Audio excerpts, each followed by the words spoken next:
don't fall in love with me, as I can't love someone who likes something I hate. These are the words of an ongoing dilemma in my favorite Yuri series of all time, Bloom Into You. This got me thinking about the exact meaning behind these words and how they apply to real life. As humans, we all have flaws. Some of us, like myself, embrace them, and others try to hide them.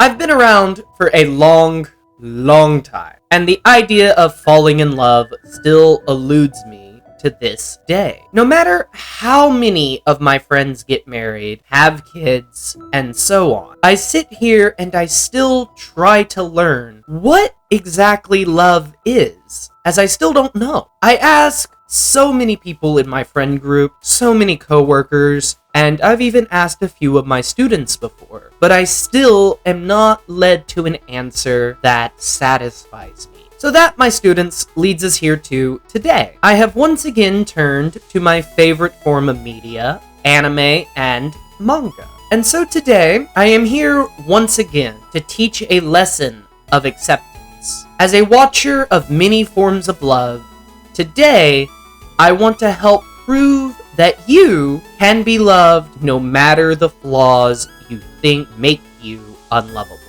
So grab some tea and your pencils, as class is back in session. Yagate Kiminaru is a manga that was created by Sensei Nakatani and published by Dengeki Daiho from 2015 to 2019. The series follows the main protagonist, Yu Koito, who has always enjoyed romance manga and love songs. She clings to them with the hope that she will one day experience a love story of her own. One that will sweep her off her feet and make her heart go doki doki. However, reality is often disappointing, as when a junior high classmate confesses his feelings to her, she finds that she feels nothing. Unable to give him an answer, she becomes convinced that she is unable to fall in love. But that all changes. One day, on her way to the student council room, Yu encounters the council president, Toko Nanami, turning down a confession from a boy. Inspired by Toko's confidence, Yu turns to her for help. But when Toko becomes the next person to confess to Yu, she is confused, yet her heart is set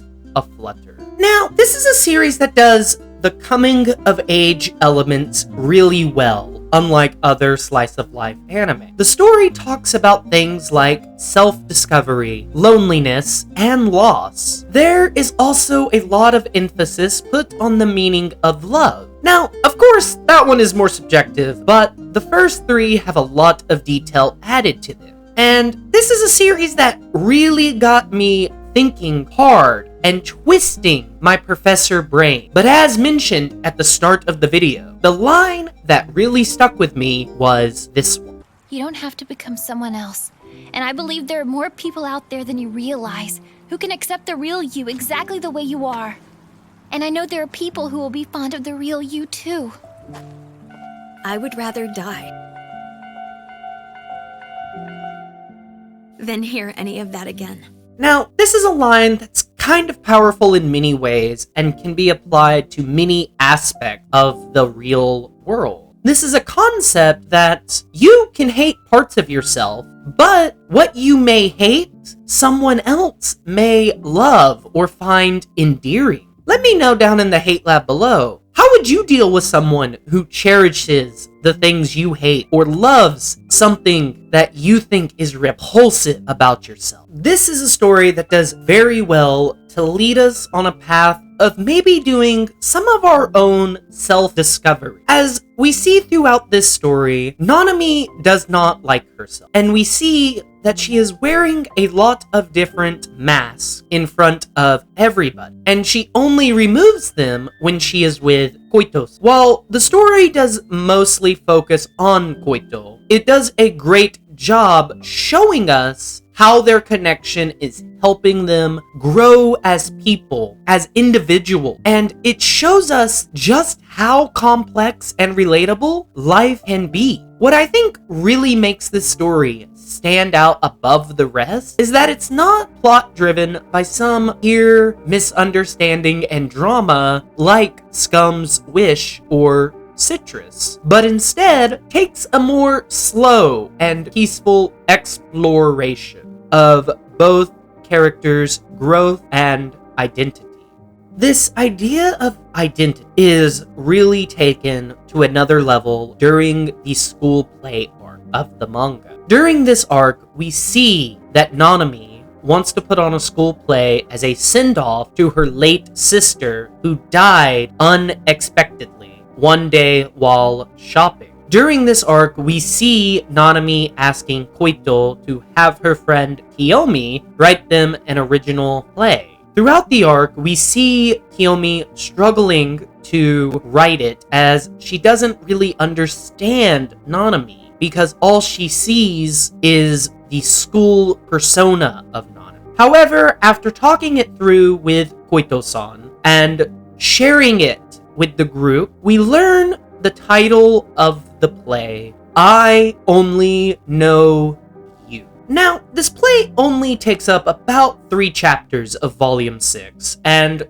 talks about a girl played by Nanami who was injured and given amnesia. She now is trying to figure out who she might be. During this play, we see 4 different stories come into play. The family view, the schoolmate view, the lover view, and the most important one, the current view.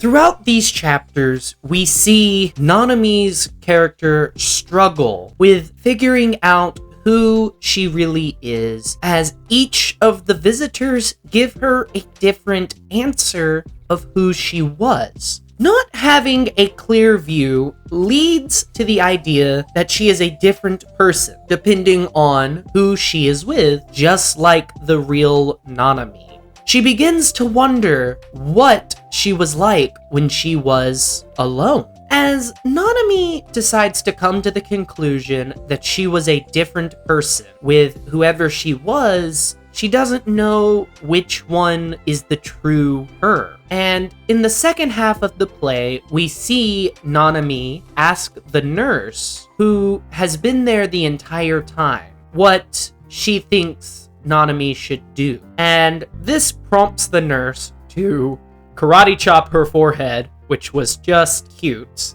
and say something I would only expect to hear from Uncle Iroh. あなたの癖を知ってる。あなたがいなくなるのは寂しいよ。誰かみたいになりたいと思うことは自然なことです。憧れるのは大事なこと。ただ、あなたが何になりたいと願うのか、それは自分で決めてください。